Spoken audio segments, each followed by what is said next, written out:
Assalamualaikum warahmatullahi wabarakatuh. Perkenalkan, nama saya Siti Munawaro dari kelas 4C Ilmu Komunikasi, NIM 2001-0301. Di sini saya akan membuat video tentang bullying untuk memenuhi tugas mata kuliah Public Speaking.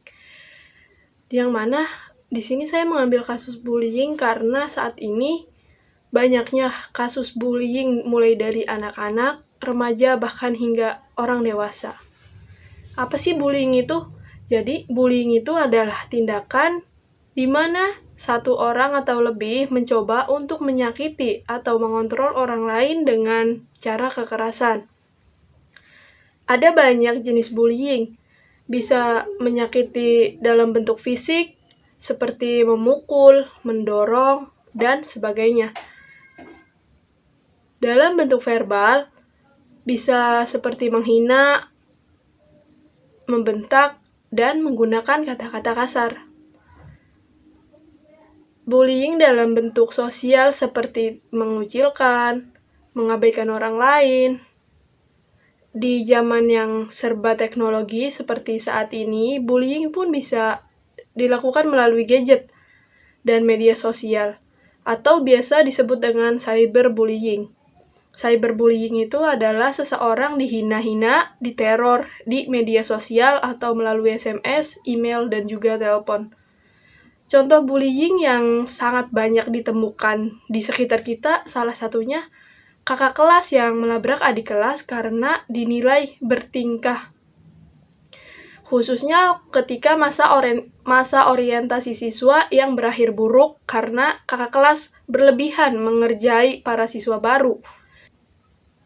Bahkan, dari teman sekelas yang aneh itu dikucilkan dan tidak ada yang mau berteman dengannya. Kenapa sih seseorang melakukan bullying? Nah, jadi para pelaku bully itu mendapatkan kepuasan dari menindas orang.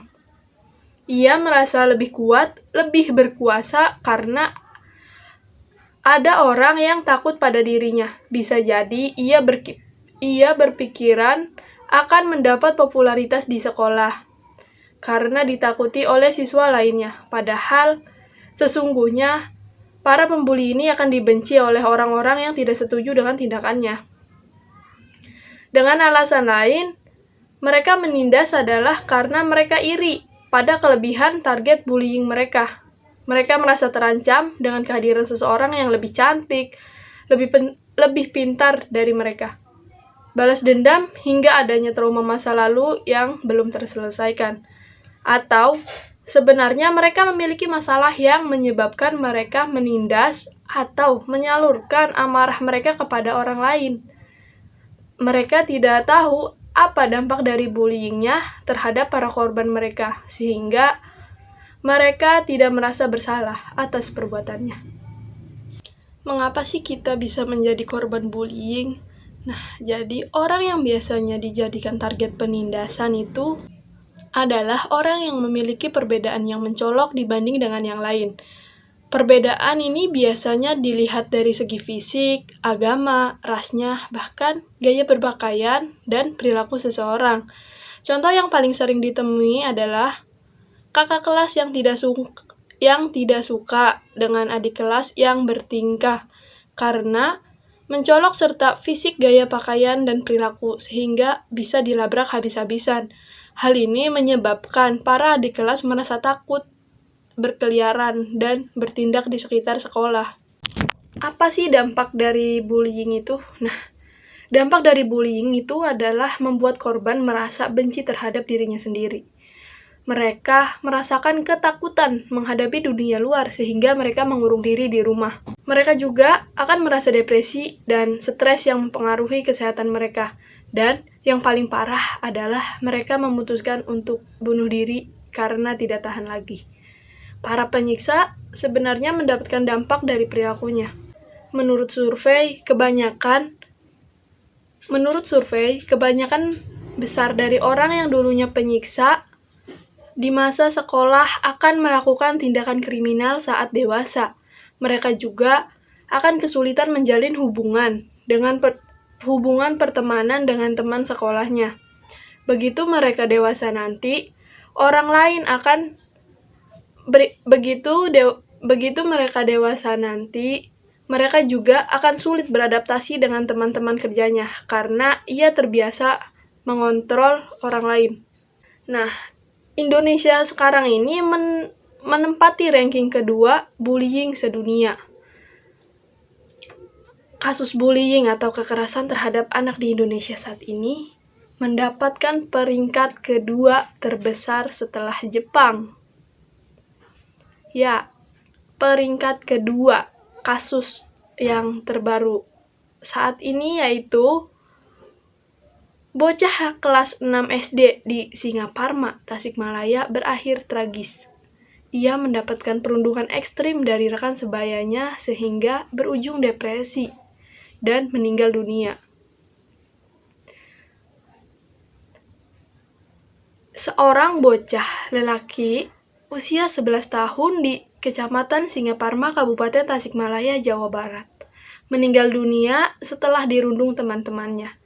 Bocah itu dipaksa bersetubuh dengan kucing sambil direkam menggunakan ponsel.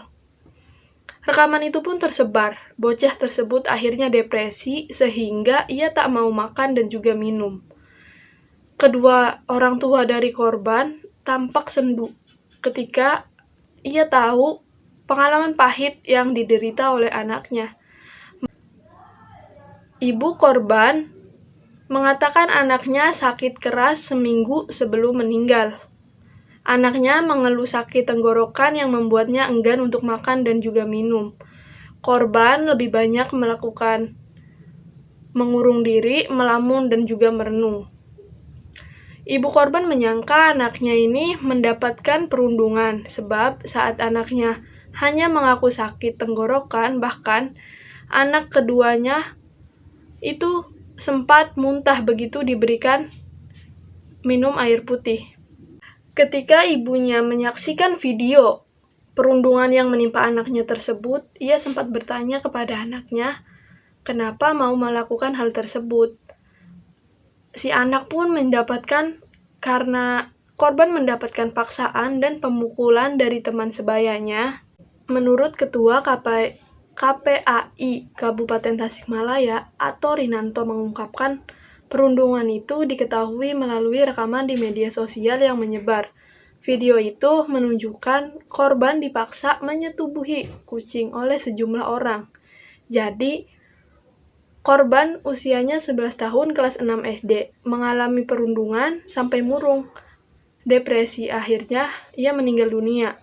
Bentuk dari perundungannya itu tidak seonoh, yang mana korban dipaksa dan diancam teman sepermainannya. Saat ini, keluarga masih belum stabil kondisi psikisnya, maka dari KPAI tawarkan pendampingan dan juga pemulihan psikologis, edukasi, dan juga mungkin proses hukum. Mungkin hanya itu saja video yang bisa saya sampaikan. Kurang dan lebihnya mohon maaf. Wassalamualaikum warahmatullahi wabarakatuh.